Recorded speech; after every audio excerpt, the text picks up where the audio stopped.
All right, this is the last question that I didn't have quite enough time to get to in class today, example number 9 that we're going to take a look at.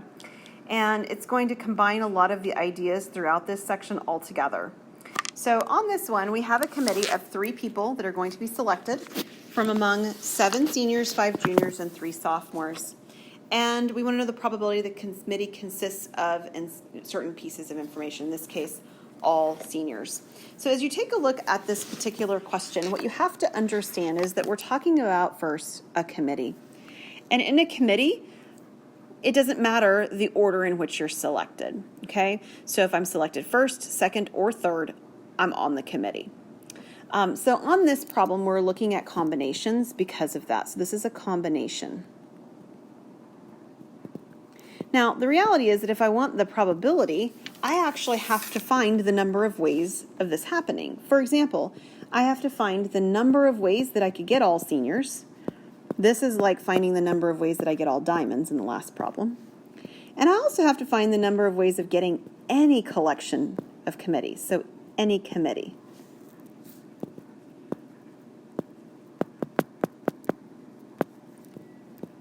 So how do I get all seniors? Well, there are 7 seniors, and I only have 3 people on my committee. So I would do 7, choose 3.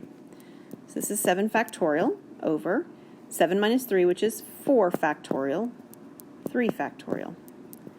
So it's 7 times 6 times 5 times 4 factorial, with my 4 factorial on bottom, and then 3 times 2 times 1. So my 4 factorials are going to cancel, and 3 times 2 is 6. So I end up with 7 times 5, or 35. So there are 35 different 3-person committees that could be formed just for my seniors. Now, how about committees in total? Well, there are 15 people if I were to add up my freshmen or my sophomores, juniors, and seniors above. There's 15 people that I can choose from, and I can choose any of those 3. I can choose 3 of any of those 15 to make my committee. So this one would be 15 factorial on top. And then 15 minus 3 would be 12 factorial, and then the 3 factorial.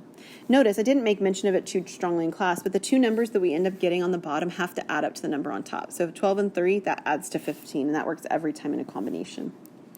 So I'm going to do 15 times 14 times 13 times 12 factorial over 12 factorial, and then 3 times 2 times 1. So my 12 factorials cancel. The 3 goes into the 15 5 times. The 2 goes into the 14 7 times. So I have 7 times 5 and 13. These are my numbers. So it's 5 times 7 times 13. This is actually 455. And then putting that together with what we did back in section 9.1, the probability then of all seniors is the number of ways of getting all seniors divided by the number of ways of any committee. Well, the number of ways of all seniors was 35.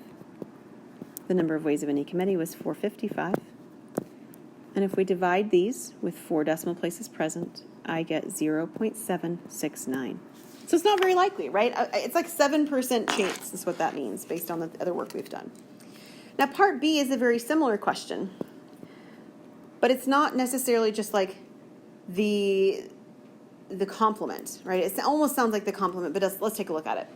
Instead of getting a committee on part A of all seniors, we want a committee that has no seniors. Well, that's not the only possibilities, right? I can't just have all seniors or no seniors. I could have a committee that has like 1 senior or 2 seniors, right? Like that's a possibility as well. So this isn't just like 1 minus the 0.0769 from the previous problem. That's not what's going on. So we need no seniors, which means we're going to do the same thing again. We need the number of ways of getting no seniors. The number of ways of getting any committee, which I've already found. It was 455. And then I'm going to do the probability of no seniors, which is the number of ways of no seniors divided by the number of any committee. So I actually have already done most of the work on the problem because I've done the denominator. I just need the top. No seniors. Well, if you take a look, there were 7 seniors. So So how many sophomores and juniors were there? And if you take the 5 juniors and the 3 sophomores, there's 8.